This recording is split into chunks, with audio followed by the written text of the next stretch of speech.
bagi semuanya, dan materi yang kami sampaikan pada hari ini semoga bermanfaat dan terutama untuk pengembangan bisnis ke depan dari teman-teman. Itu. Baik, mungkin untuk awal saya akan share screen langsung aja tentang materinya. Oke, sambil nunggu nih, saya pengen tahu dong ini teman-teman sekarang punya bisnis apa, namanya siapa, dan domisili di kota mana. Boleh silakan diketik ya, diketik di kolom chatting. Saya pengen tahu teman-teman ini sebetulnya rata-rata atau kebanyakan dari kota mana sih? Kan kita kenalan ya, kita menjalin silaturahmi, dan yang pasti yang kita harapkan silaturahmi tidak terputus hanya di webinar ini saja, tapi juga terus menerus berkesinambungan. Siapa tahu kita bisa berkolaborasi bareng-bareng begitu. Nah, silakan silakan diketik di kolom chatting ya. Nah, yang tema pada sebentar, wah ini udah masuk nih, ada yang dari Jakarta, ada ada Mas Khairul, ada tentang webinar ya.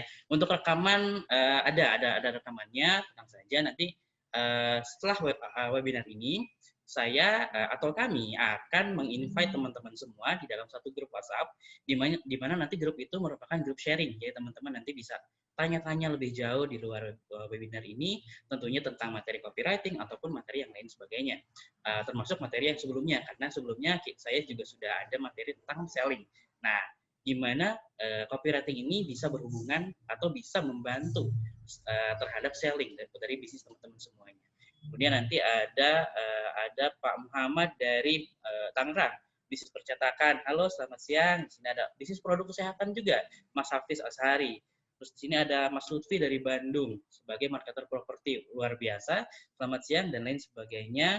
Selamat datang, saya ucapkan terima kasih. Saya ucapkan sekali lagi bahwa yang saya sampaikan ini mudah-mudahan bermanfaat buat teman-teman semua. Baik, saya akan mulai dari tema yang hari ini akan saya sampaikan, yaitu copywriting ciamik, omset ikutan naik. Nah, mungkin teman-teman penasaran ya, copywriting itu apa ya? Atau copywriting itu apa benar bisa mempengaruhi penjualan kita? Seperti itu. Nah, tapi sebelumnya, kalau ada orang sering bilang, tak kenal maka ta'aruf ya. Nah, kenalan lagi, nama saya Fajar Setraya Katama. Saya ini dikenal dengan seorang anak teknis yang keasikan jualan. Jadi, background saya adalah sebagai orang IT, namun seiring berjalannya waktu, ternyata saya menemukan passion saya di bidang penjualan maupun pemasaran. Makanya saya memperkenalkan diri sebagai anak teknis yang keasikan jualan. Nah, di sini juga ada kontak saya, ada nomor handphone, WhatsApp, ada LinkedIn dan juga Facebook. Kalau Instagram saya kurang aktif sih sebetulnya, tapi saya aktif di Instagram bisnis saja, seperti itu. Bisa di save barangkali nanti, atau nanti di grup juga bisa langsung japri sih atau langsung sharing di grup ya, seperti itu. Nah, kenapa sih saya dibilang anak teknis yang keasikan jualan? Karena experience saya atau background saya boleh dilihat, pengalaman saya di 2008 itu sebagai IT administrator di sebuah perusahaan web hosting. Kemudian berlanjut di sana saya masuk ke bagian penjualan.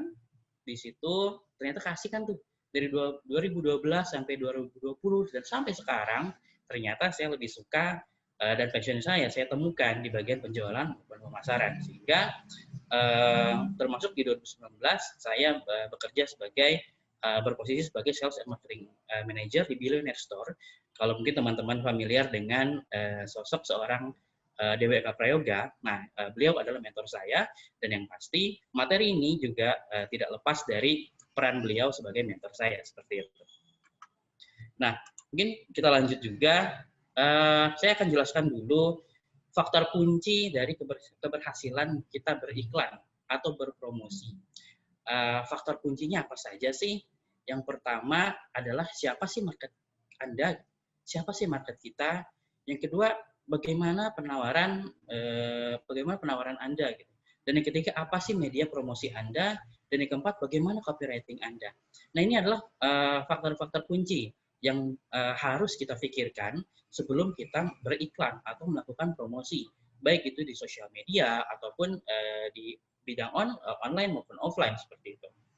Nah, yang pertama adalah siapa market Anda. Perlu teman-teman ketahui bahwa menemukan target market yang tepat itu 10 kali lebih penting daripada pembuatan copywriting-nya. Jangan salah, secanggih apapun atau sekeren apapun copywriting kita, kalau yang bacanya bukan target market kita, ya percuma juga kan.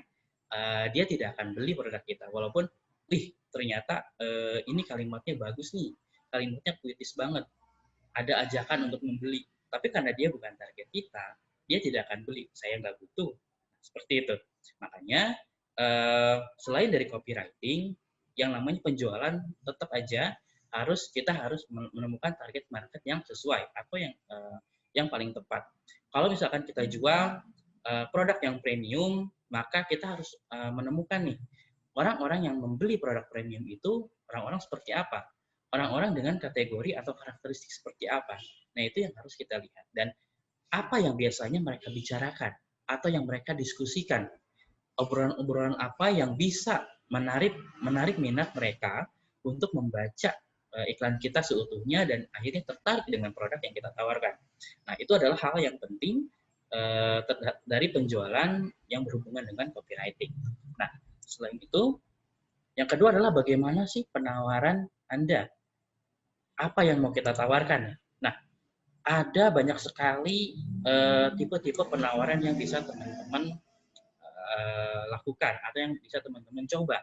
Yang pertama adalah gratis, atau diskon, apalagi bonus, hadiah, garansi, jaminan, voucher, paket, cashback, limited offer, poin, data, dan sebagainya, testimoni, display, segala macam. Ini adalah tipe-tipe penawaran yang teman-teman bisa coba. Bisa coba salah satu, bisa coba dikombinasikan. Misalkan gratis, kayak Avana nih tadi, gratis platform selama 1 tahun. Kemudian nanti misalkan setelah gratis, ketika misalkan saya mau upgrade ke paket layanan yang berbayar, dapat diskon lagi. Itu kan kombinasi. Nah, ada lagi nih, misalkan gratis beli sepatu, gratis tas misalkan. Kemudian sepatunya untuk bulan ini diskon 20%. Luar biasa. Siapa yang nggak tertarik dengan paket promo yang seperti itu? Apalagi kita memberikan informasi tersebut, mengiklankan promo tersebut ke target market yang tepat, yang memang sesuai dengan apa yang mau kita jual kepada siapa yang produk itu yang akan kita jual, seperti itu. Kemudian paket cashback yang segala macam itu juga sama. Semua tipe penawaran ini bisa teman-teman coba, baik satu ataupun dikombinasikan dengan tipe penawaran yang lain sebagainya. Nah, yang ketiga ada apa media promosi Anda. Nah, media promosi untuk zaman sekarang ya sudah ada dua, ada online, ada offline. Dan apalagi dengan di tengah pandemi seperti ini, pastinya online lebih kenceng dong. Karena offline sudah punya banyak sekali keterbatasan, tidak bisa buka tokonya, ataupun tokonya bisa buka tapi dibatas waktunya, dan lain sebagainya, kapasitas 50% segala macam lah. Nah, itu kan menjadi kendala dalam kita menyampaikan promosi ya. Apalagi kalau kita masang billboard, itu kan cukup mahal ya. Nah, ini jenis-jenis media promosi yang biasanya kita temukan di offline. Di antaranya apa saja? SMS blast, broadcast message, flyer, katalog, spanduk, baliho, poster, stiker, mobile branding. Mobile branding itu salah satunya kalau kita lihat nih di mobil-mobil, di bagian belakangnya suka ada tuh di bagian kaca diganti jadi iklan apapun lah itu. Ada iklan yang dia startup yang untuk penjualan mobil, atau iklan Grab dan Gojek atau apapun. Nah, itu adalah mobile branding. Kemudian ada iklan di TV, liputan TV, talk show, sampai ke radio, liputan, adlibs, talk show juga, dan newsletter. Inilah jenis-jenis media promosi yang bisa kita temukan di ranah offline. Tapi di tengah pandemi ini menjadi kurang efektif. Kalau kita biasa ke mall ya, banyak yang ngasih brosur, kita banyak lihat spanduk, banyak lihat billboard. Kalau sekarang mungkin udah mager banget ya, kita mendingan di rumah, nyari-nyarinya di mana sih kalau kita butuh sesuatu, di mana? Yang pasti ada di online. Nah, jenis-jenis media promosi di online. Kita bisa maksimalkan apa saja, yang pasti sosial media, postingan di Facebook, kemudian kita bikin fanpage, kemudian kita jalanin Facebook Ads, ini yang berbayar, ada di promo Twitter atau IG, kemudian ada media placement, ada landing page. Kalau teman-teman belum tahu, apa sih perbedaan website dan landing page? Kalau website itu biasanya berupa company profile, kemudian semua produk ada di situ. Dan teman-teman bisa melakukan transaksi, melakukan pembelian langsung di sana. Tapi kalau landing page ini adalah satu halaman penuh, biasanya dia manjang ke bawah, informasinya semua ada di satu halaman tersebut, dan biasanya hanya menaikkan satu produk tertentu atau produk unggulan yang dipromosikan di sana. Kemudian tombolnya bukan tombol pembelian, tapi biasanya tombol untuk WhatsApp. Atau bisa juga sih tombol pembelian, bisa ke marketplace, ke website, dan segala macam.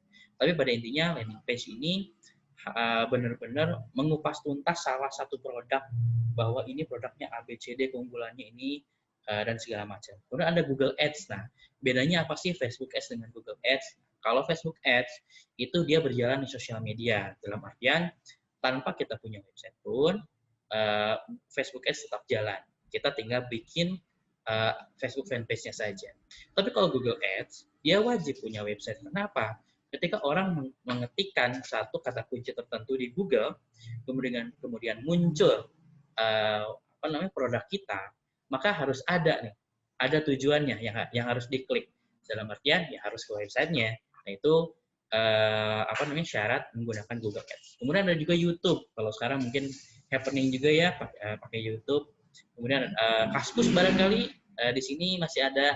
Kalau ada teman-teman yang masih ngaskus, jangan lupa kasih cendol, jangan kasih bata merah. Kemudian ada website development yang tadi saya sampaikan, ada online store, mainin SEO, kemudian ada blog development, e-learning, online demo, email marketing, trade portal, sampai ke marketplace. Ya, semua ini adalah media promosi online yang teman-teman bisa gunakan salah satu atau beberapa atau sebanyak-banyaknya. Contoh, saya sekarang bekerja juga sebagai GM di sebuah perusahaan fashion, di mana dia punya website-nya iya, kemudian Facebook fanpage-nya iya, Instagram-nya iya, saya jalankan Facebook Ads, dan saya juga akan jalankan Google Ads, dan juga lini promosi lainnya. Semua akan saya coba untuk apa? Branding dan closing. Itu pastinya tujuannya. Seperti itu. Nah, kemudian yang selanjutnya ada bagaimana sih copywriting Anda? Copywriting Anda, apa sih copywriting itu sebelumnya? Nah, kalau teman-teman lihat, ini ada salah satu contoh dari apa bedanya penulisan biasa dengan sebuah copywriting.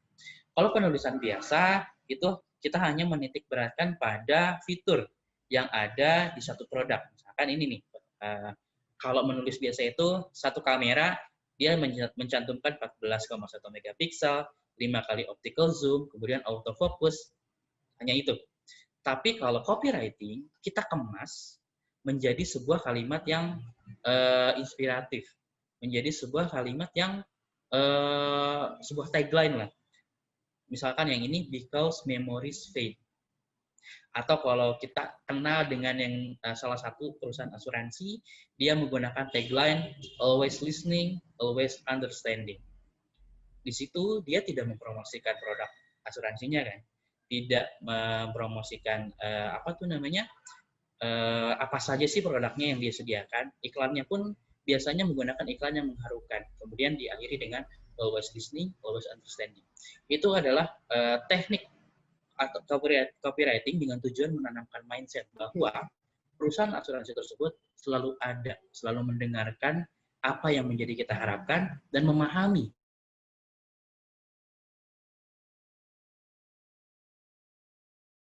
dan juga teknik menanamkan mindset bahwa mereka menjadi solusi terhadap kebutuhan dan masalah kita. Seperti itu. Ada juga contoh lain nih, multi-site networking and collaboration solution. Ada satu lagi, work together even when you are apart. Nah, Kalau multi-site networking and collaboration solution itu kan benar-benar promosiin produk ya, tagline produk banget. Tapi kalau work together even when you're apart, itu adalah sebuah solusi. Ketika pandemi kita harus berjauhan, gimana caranya kita bisa tetap bekerja bersama. Nah, di mana copywriting menjadi sebuah mengemas sebuah produk menjadi sebuah solusi seperti itu. Kemudian ini contoh lainnya, ada full range of PA service. Yang copywritingnya spend longer doing what only you can do. Itu juga salah satu contoh. Nah, ada 8 elemen penting nih. Gimana caranya copywriting kita bisa memicu closing. Yang pertama ada headline, yang kedua ada penawaran, kemudian alasan, bonus, testimoni, garansi, call to action, dan NB. NB ini catatan kecil lah.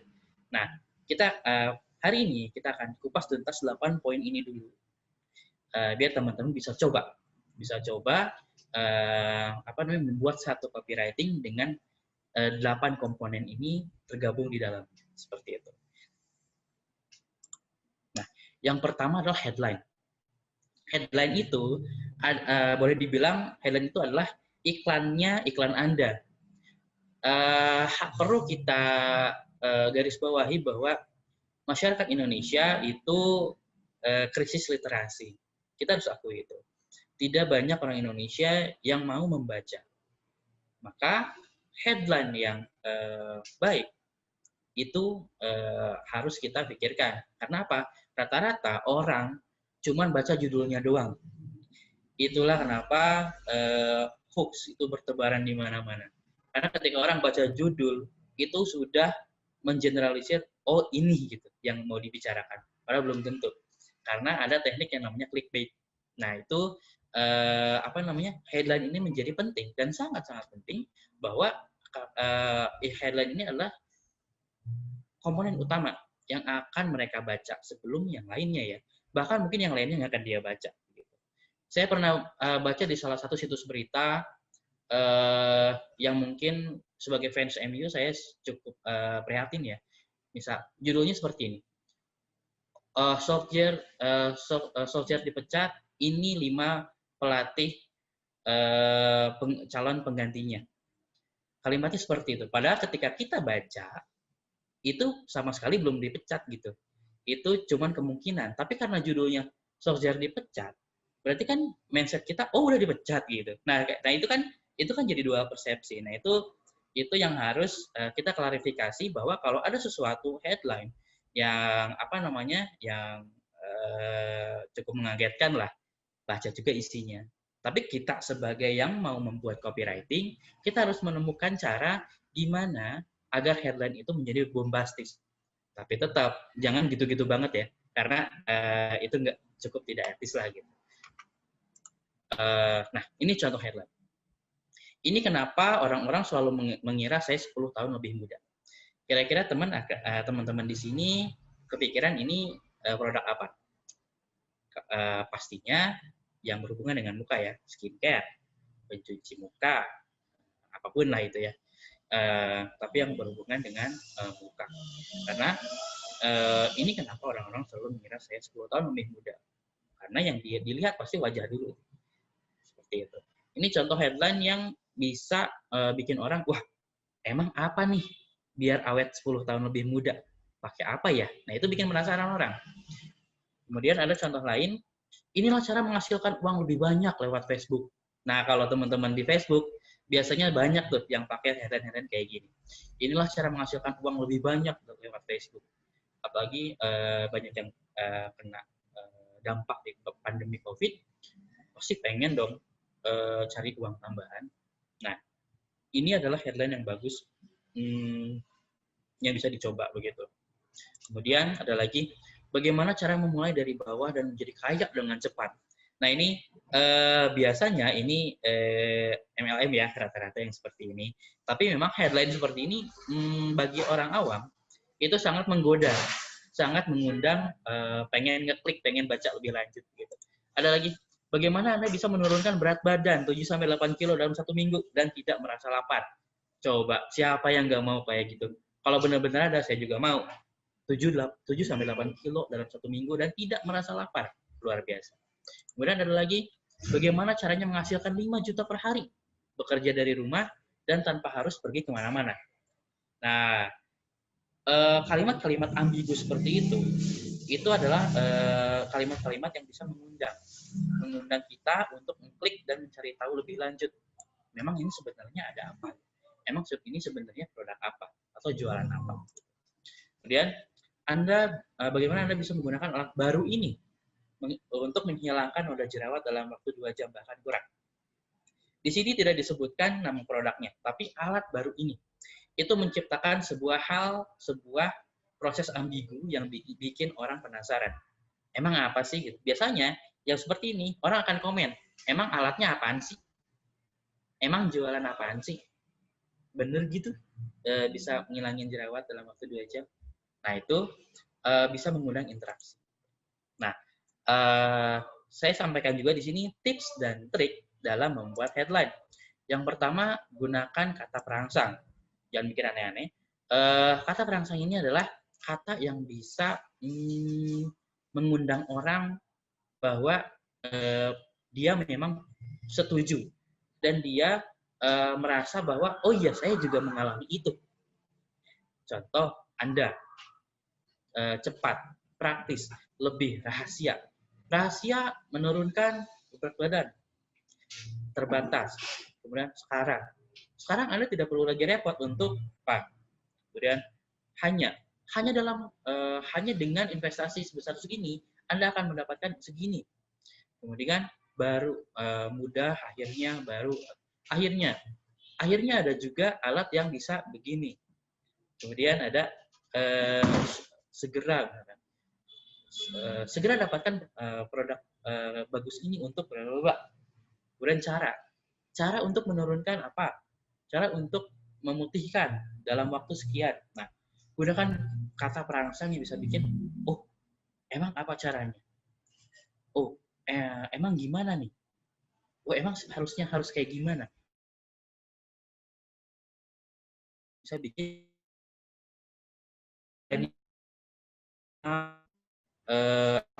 membaca di paling populer yang biasa digunakan. Ada beberapa nih contohnya. Inilah cara bagaimana kita bisa untuk uang 10 juta dalam waktu 1 minggu saja. Ini alasan kenapa orang-orang begitu sangat tertarik dengan apa? Bagaimana Anda bisa mendapatkan apa gitu kan? Jangan dulu menyerah sebelum mencoba produk ini. Jangan dulu apa? Kemudian siapa lagi yang akan menggunakan produk ini selain Anda? Karena memang Anda membutuhkan produk ini.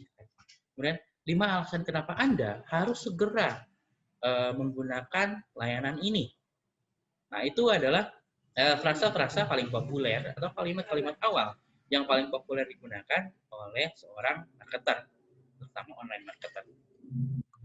Nah, kemudian ada penawaran. Bagaimana sih penawaran Anda? Kemudian apa frustasi terbesar dari mereka? Kemudian apa impian terbesar dari mereka? Nah, kalau di webinar sebelumnya bahwa tipe konsumen itu ada 2. Ada yang pain, yang pleaser. Yang pain ini berusaha menjauhi dirinya dari pain. Atau dia pernah merasakan pain atau kesakitan, kesulitan. Merasakan kesulitan sebelumnya dan berharap kita mampu menjauhkan itu. Yang kedua adalah pleasure, kenikmatan. Mereka, konsumen ini ingin mendapatkan kenikmatan dari produk atau layanan yang kita jual. Nah, dari sini kita harus tahu bagaimana tipe konsumen kita. Biasanya calon-calon konsumen yang paling mudah atau yang lebih mudah kita direct untuk menggunakan produk kita adalah tipe konsumen yang pain, yang menjauhi pain. Dalam artian dia pernah mencoba produk yang sama sebelumnya, tapi merasa tidak puas. Nah, disitulah kita bisa up keunggulan untuk solusi dari permasalahan. Kalau pleasant, ada orang-orang tertentu saja. Bahas juga, dulu ada yang menjemput rezeki di awal tahun berapa tuh saya lupa ya. Itu sampai 80 juta yang jutaan untuk hal seperti itu karena marketnya ada dan dia mencari kemudian juga kemarin ada artis yang menjual perabotannya seharga 50 juta dan ada yang beli, luar biasa kan? Karena apa? Karena yang ngejualnya paint, itu paint katanya nggak ada job dan yang belinya tersendiri sehingga dia mampu untuk membayar seperti itu. Nah, sehingga kita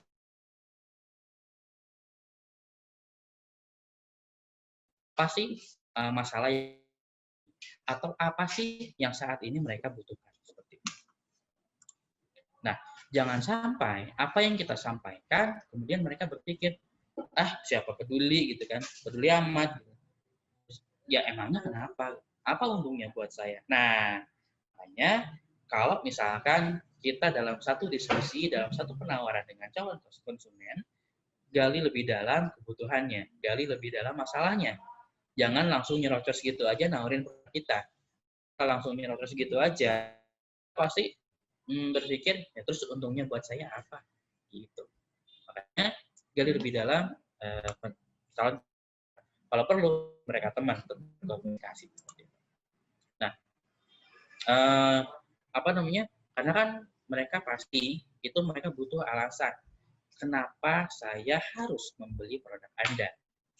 Alasan itu bisa didapatkan kalau kita sudah menggali terlebih dahulu apa yang menjadi mereka dan apa yang bisa kita solusikan untuk mereka. Seperti itu. Nah, frasa-frasa juga kita bisa gunakan untuk membuat alasan.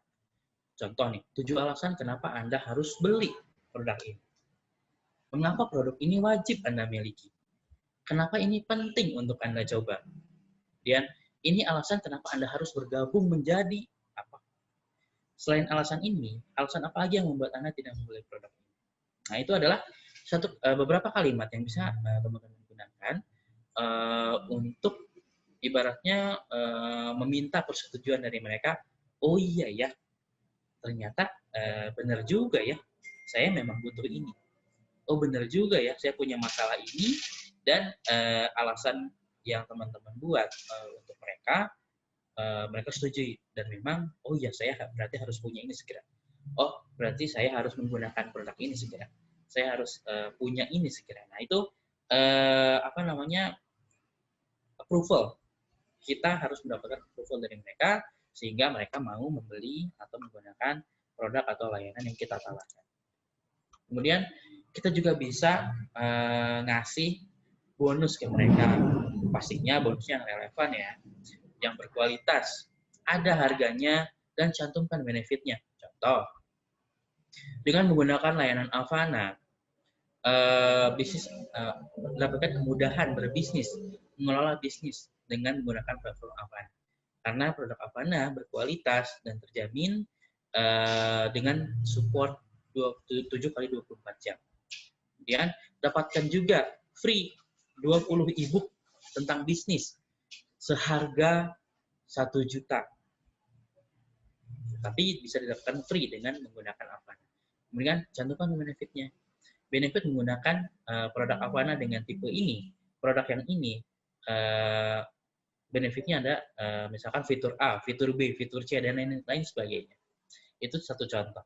Teman-teman juga misalkan jualan baju nih atau jualan kopi nih, kita kasih bonus yang relevan. Misalkan dengan membeli 10 kg kopi, biji kopi, dapatkan misalkan coffee maker, dapatkan apa gitu kan. Ya maksudnya berkualitas ya, kopinya juga berkualitas. Kemudian ada harganya, dapat coffee maker seharga sekian. Kemudian benefitnya, dengan coffee maker ini, dengan membeli biji kopi ini dipadukan dengan coffee maker yang kita berikan, rasa kopinya menjadi lebih khas, lebih oke, lebih baik. Itu jadi satu paket pembelian di mana berarti si konsumen ibaratnya bisa one stop shopping nih, bisa langsung beli ke Anda, bisa beli ke teman-teman. Ya udah, saya beli biji kopinya, dapat coffee makernya, mungkin nanti butuh alat apa lagi, saya sekalian deh beli di kamu. Ada nggak barangnya? Hal seperti itu yang bisa menjadikan apa yang kita jual menjadi upsell atau meningkat seperti itu nilainya. Nah, kemudian testimoni. Kita juga di dalam satu promosi, satu media promosi, pastikan ada testimoni nih. Karena yang namanya testimoni itu semacam social approval dari experience atau pengalaman konsumen lain yang sudah pernah menggunakan produk kita dan mereka merasa puas, mereka merasa terbantu, mereka merasa tersolusikan dengan menggunakan produk atau layanan yang kita tawarkan. Semakin spesifik testimonialnya, semakin orang akan merasa bahwa ini benar. Contoh, ada testimonial dari satu konsumen kita bahwa dengan menggunakan saya sudah membeli baju ini, ternyata benar awet, sablonannya nggak luntur walaupun dicuci dan disetrika. Terus dikasih foto. Berarti kan itu ada pembuktian dan oh berarti benar. Kemudian tunjukkan juga dalam bentuk angka. Misal dengan menggunakan Avana, oh ternyata dan kemudahan yang diberikan, saya bisa fokus untuk mengembangkan bisnis. Nggak perlu lagi mikirin operasional bisnis saya, keluar masuk barang gitu kan, sehingga omset saya bisa meningkat dari sebelumnya sekian 100 juta per bulan jadi sekian 100 juta per bulan. Contoh. Kemudian jangan gunakan angka genap 5, 10 atau kelipatannya. Kalau misalkan testimoni itu biasanya kasih angka yang spesifik atau yang exact lah. Misalkan lebih dari 20.000 orang membeli produk ini. Biasanya kalau 20.000 itu angka yang terlalu genap atau terlalu bulat. Padahal kan sebetulnya mungkin 50.000 lebih, mungkin 50.000 kurang. Lebih bagus kita pakai angka asli aja. Misalkan 49.825. Karena itu orang merasa lebih real bahwa memang itu real time pelanggan kita saat ini sudah mencapai segitu. Kemudian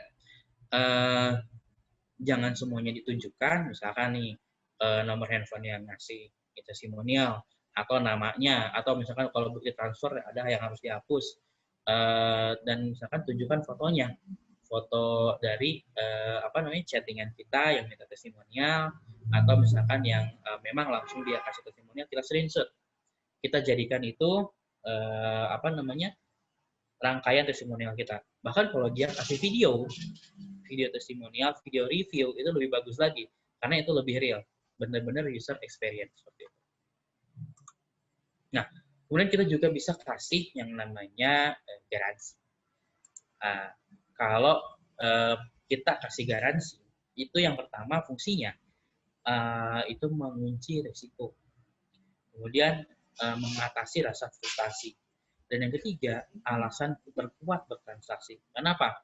Ketika kita mempromosikan suatu barang atau layanan, terutama di online, pasti mereka kan kalau barang misalnya baju, mereka tidak memegang langsung bahan. Kemudian misalkan kita kita membuat pelatihan berbayar, gitu kan. Mereka kan belum tahu benar nggak sih pelatihannya bagus atau tidak, gitu kan. Mereka belum merasakan. Kemudian kalau misalkan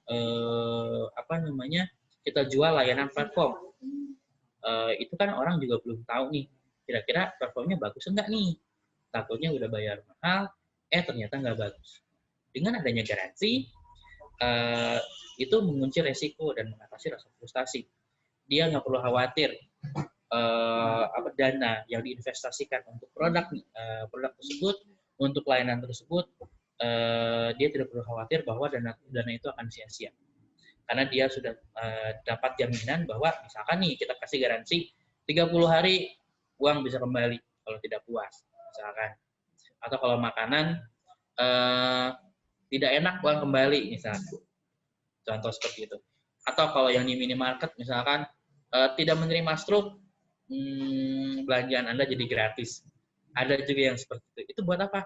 Untuk mengunci resiko, mendapat customer merasakan kenyamanan ketika membeli produk yang kita tawarkan. Dan itu, kalau mereka sudah merasa aman, mereka sudah merasa nyaman dan merasakan kemudahan itu, maka poin ketiga itu akan menjadi alasan kuat mereka bertransaksi dengan kita. Karena nggak ada lagi yang perlu mereka pikirkan, nggak ada lagi yang mereka perlu pertimbangkan. Karena dananya mereka sudah yakin aman.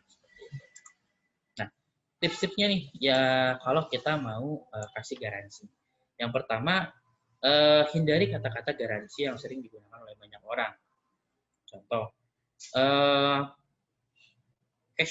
bukan cashback ya, tapi garansi uang kembali 30 jika 30 hari tidak puas. Itu kan umum ya. Tapi kita bisa kan ganti kalimat yang apa namanya? Nah, ini yang poin kedua nih. Garansi harus menyentuh rasa frustasi terbesar yang dialami mereka. Contoh, kita pakai kalimat yang seperti ini. Anda bisa segera mencoba produk ini dan nggak perlu khawatir, dan Anda tidak akan investasi yang Anda keluarkan tidak akan sia-sia begitu saja, karena jika Anda memang merasa tidak puas dengan produk kami, Anda dapat mengklaim untuk Anda dapat minta atau Anda dapat request untuk pengembalian dana. Atau misalkan kita pakai kalimat kalau misalkan asuransi atau asuransi gitu ya, Anda tidak perlu khawatir dana Anda akan hilang karena investasi ini merupakan investasi masa depan, di mana menjamin kenyamanan masa tua Anda, masa pensiun Anda. Dengan catatan Anda dapat menarik dana tersebut kapan saja, misalkan dengan syarat atau tertentu, yaitu bisa ditambahkan juga. Kemudian berikan garansi yang sekiranya nggak terlalu memberatkan Anda juga gitu. Kalau misalkan kita jualan baju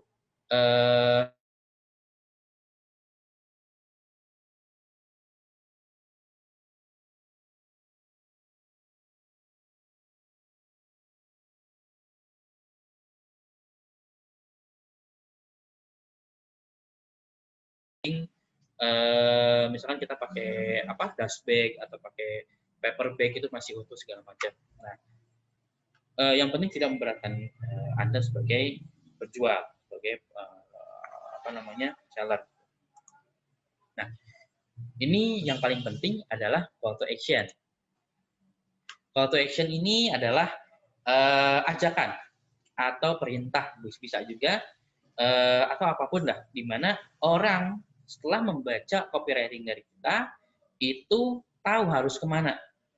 Jangan sampai kita bikin satu copywriting, kita bikin satu kalimat promosi, tapi nggak ada lanjutan kemana mereka harus menuju gitu. Contoh,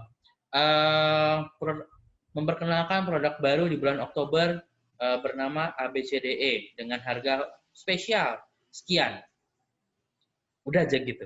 Nah, orang kan ada harga ini nih, tapi kemana nih? Saya harus, kalau mau beli saya harus kemana? Nah, pastikan setelah kalimat promosi tersebut kita pakai kalimat call to action. Contoh, segera hubungi tim CS kami ke nomor berikut atau klik tombol berikut. Atau misalnya contoh nih, kalau di website atau landing page biasanya ada nih tombol-tombol yang bisa teman-teman pakai. Pesan sekarang, klik di sini, beli sekarang, bayar sekarang, apapun lah itu. Nah, ini wajib ada. Apalagi kalau kita mainin Facebook Ads, berarti kan ini promosi berbayar ya. Kita sudah ngeluarin uang, orang udah baca iklan kita, tapi dia bingung. Oh ya udah gitu kan. Karena nggak ada call to action di situ. Makanya call to action itu sangat penting, di mana mereka udah baca, udah ada ini. Dia tahu kemana harus menuju gitu. Oh, berarti kalau saya mau ini, saya tinggal klik. Jadi call to action itu sangat penting. Nah, contoh-contoh kalimat berupa call to action nih. Apalagi yang Anda tunggu? Telepon sekarang juga. Gitu. Nah, di bawahnya harus nyantumin tuh nomor teleponnya. Kalau bisa sih ada tombol klik untuk langsung telepon. Dapatkan katalog gratis kami, hubungi apa? Apalagi kalau Facebook ya, Facebook kan bisa ngasih link. Pakai aja nomor tersebut, nomor handphone tersebut, pakai Bitly. Bitly itu kan jadi link ya, jadi short link.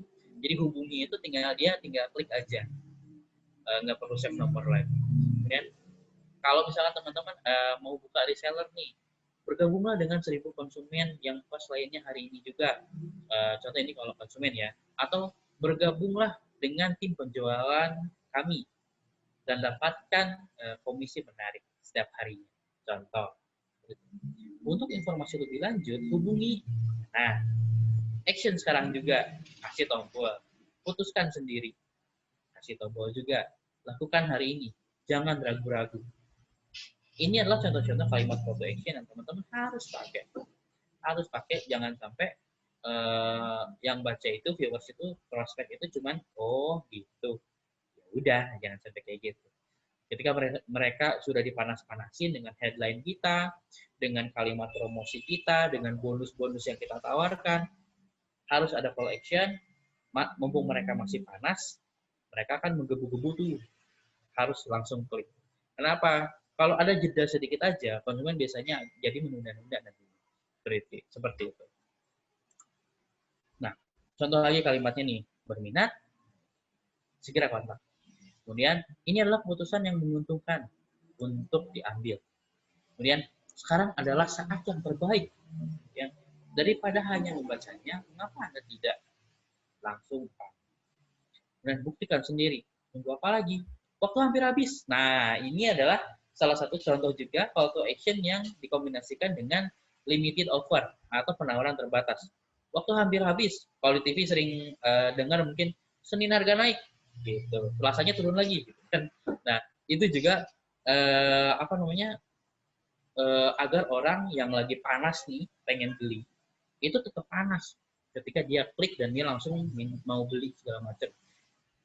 Itu menjaga kondisi dia benar-benar lagi pengen-pengennya gitu kan. Mengapa tunggu sampai besok? Nah, kayak gitu. Kemudian Anda harus mengambil keputusan penting. Misalkan nih, Avana jualan platform nih, menjual platform untuk bisnis online. Bisa gunakan, Anda harus mengambil keputusan penting sebelum didahului oleh kompetitor Anda. Contoh seperti itu ya. Anda sudah menunggu cukup lama untuk mendapatkan kemudahan seperti ini. Segera kontak CS kami, contoh. Nah, itu adalah contoh-contoh kalimat call to action yang bisa teman-teman gunakan untuk menjual atau mempromosikan barang ataupun jasa ataupun layanan yang teman-teman tawarkan. Kemudian ada lagi nih NB. NB ini catatan kecil lah. Apa sih yang ditulis di dalam NB? Yang pertama adalah penekanan atau sesuatu yang belum tersampaikan. Kemudian ada double call to action. Ini adalah tiga aspek yang biasanya ditulis dalam NB atau catatan kecil. Itu biasanya di paling bawah setelah call to action. Contohnya apa aja?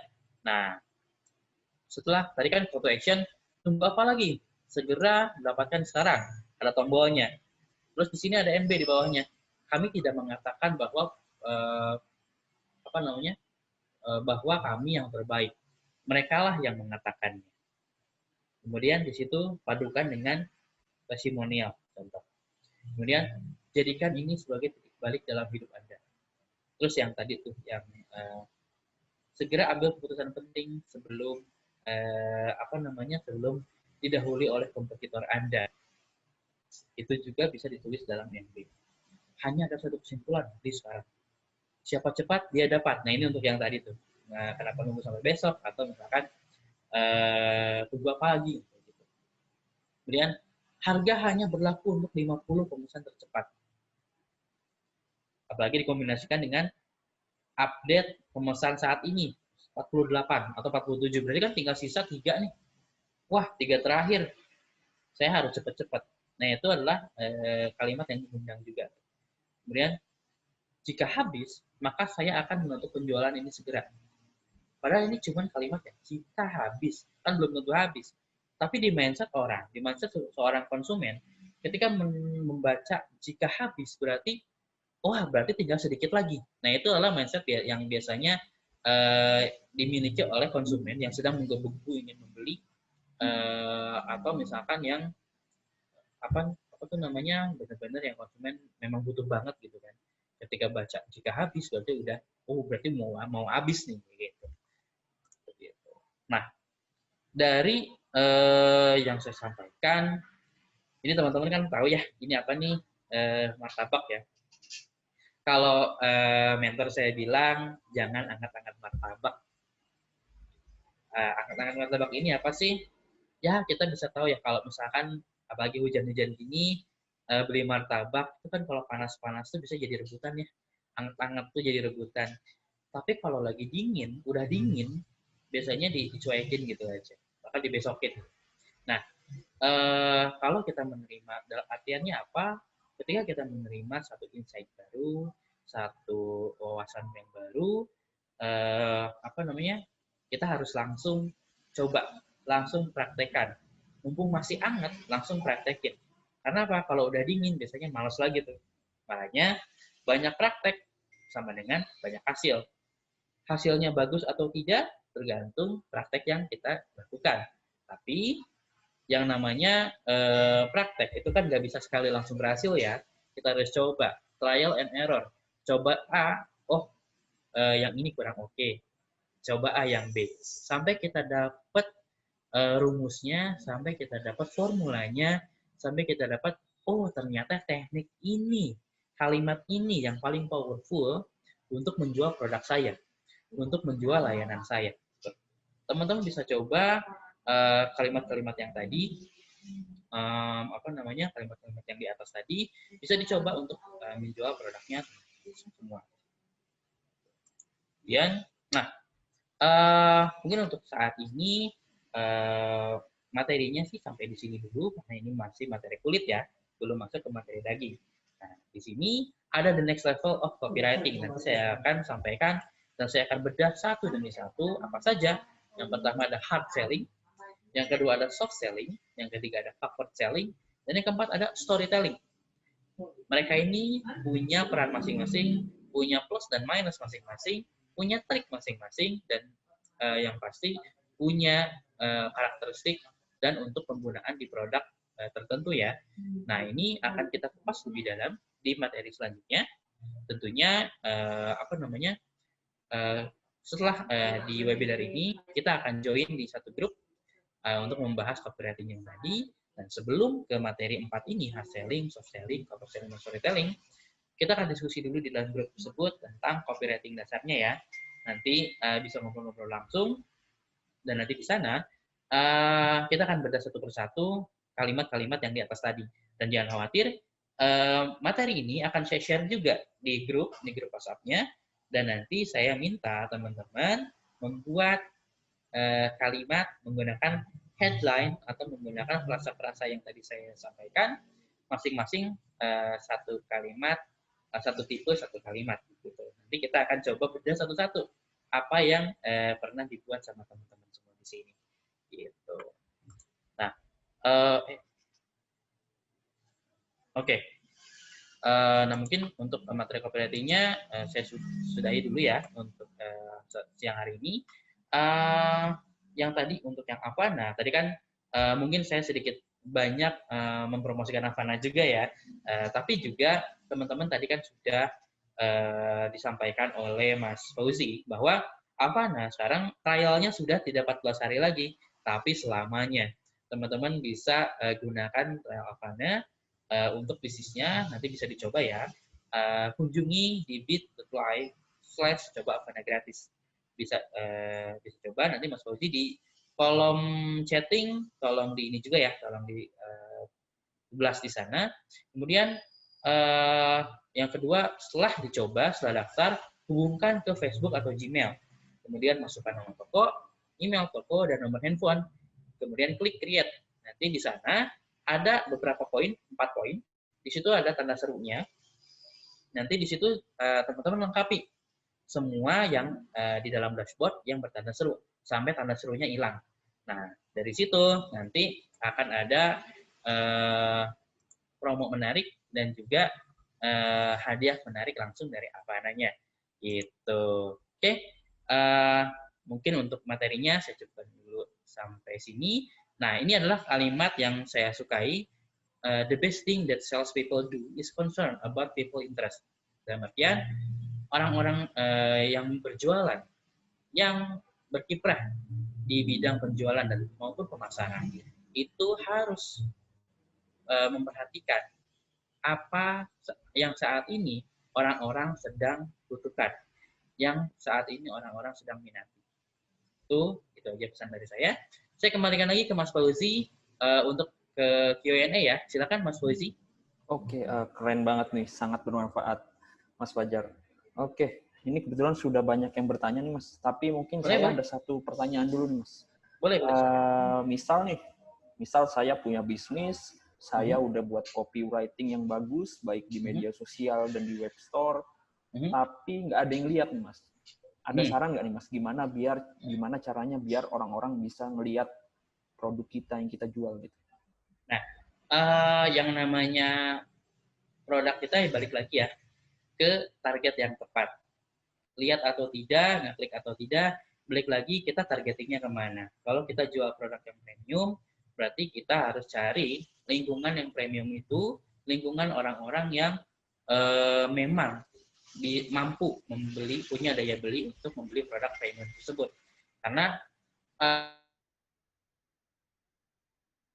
dengan kualitas premium yang harga mahal, itu nggak melulu ngomongin tentang fitur, nggak melulu ngomongin tentang benefit, tapi kadang ada yang memang pengen aja gitu. Contoh, saya owner sebuah bisnis, kemudian handphone saya misalkan Android jadul gitu kan, karena nggak perlu amat.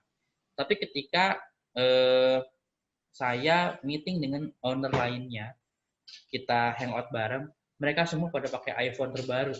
Sekarang ada iPhone 12 ya, pada pakai iPhone terbaru. Otomatis kan kayak, aduh saya harus membaur. Nah, iklan pun sama. Kalau misalkan tidak ada yang melihat, kemungkinan target kita belum tepat. Dan yang kedua, headline yang kita pakai itu masih headline redaksional. Mungkin informatif, tapi tidak interaktif. Makanya pakai headline yang interaktif, yang bisa mengundang orang untuk komen, atau paling tidak membaca lebih lanjut sampai habis. Kemudian dia pengen komen, pengen nge-share,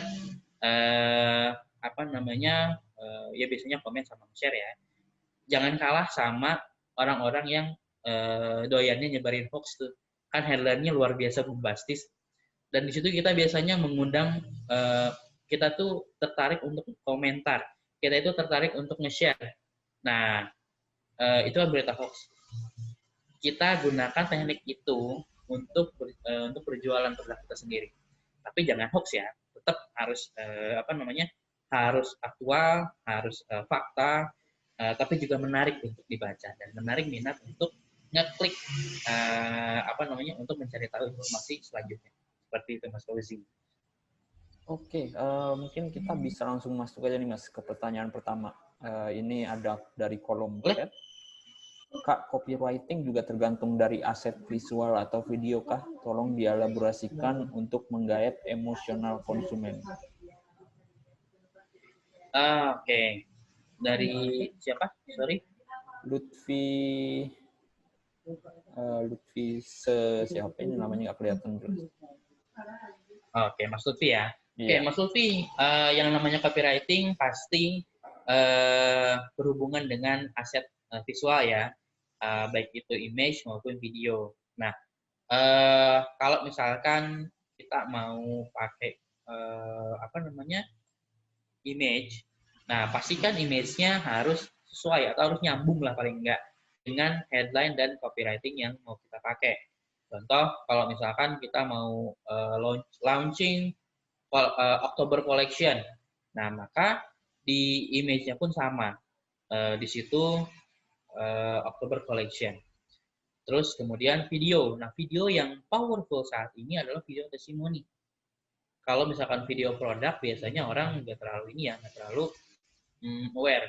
Dan biasanya orang itu untuk video nih, untuk tips-tips video, gunakan video yang singkat, jangan kelamaan. Kalau 15 detik itu udah paling oke.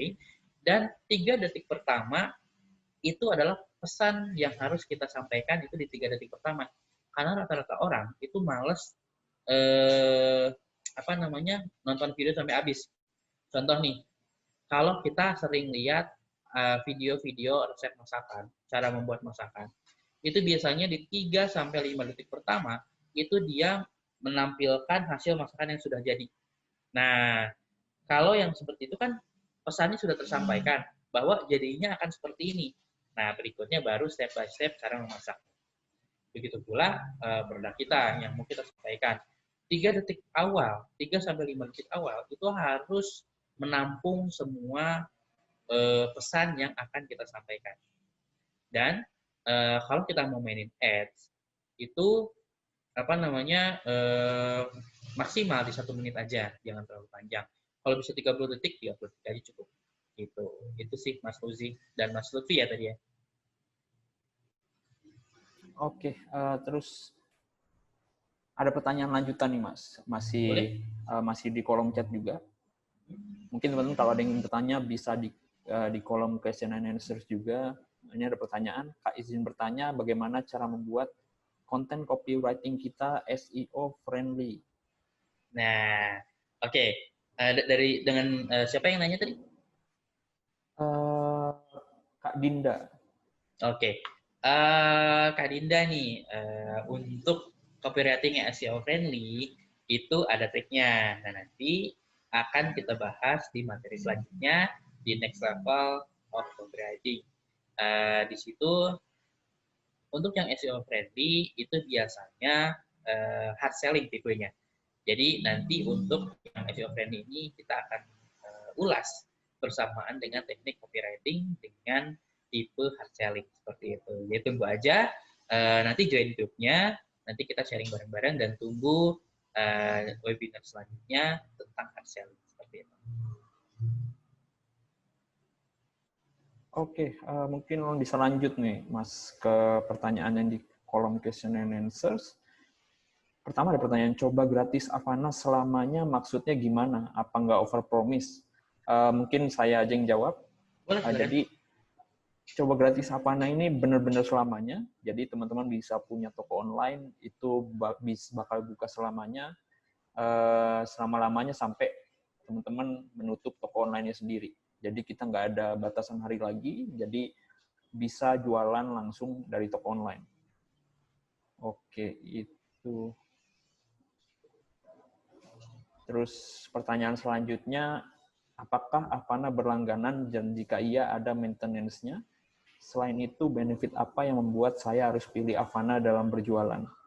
Mungkin Mas Fajar mau jawab atau saya aja nih? Boleh, saya boleh bantu jawab. Yang mana nih? Yang paling atas dari Pak Sahat Faris. Oh, apakah berlangganan dan jika iya ada maintenance itu ya? Iya. Pak Sahat, oke. Pak Sahat, untuk layanan Avana ini, untuk maintenance, ya pasti selalu ada ya Pak ya. Karena kan pengembangan sistem, perawatan sistem, yang namanya sistem platform, kalau diantepin, ya pasti akan bermasalah di kemudian hari.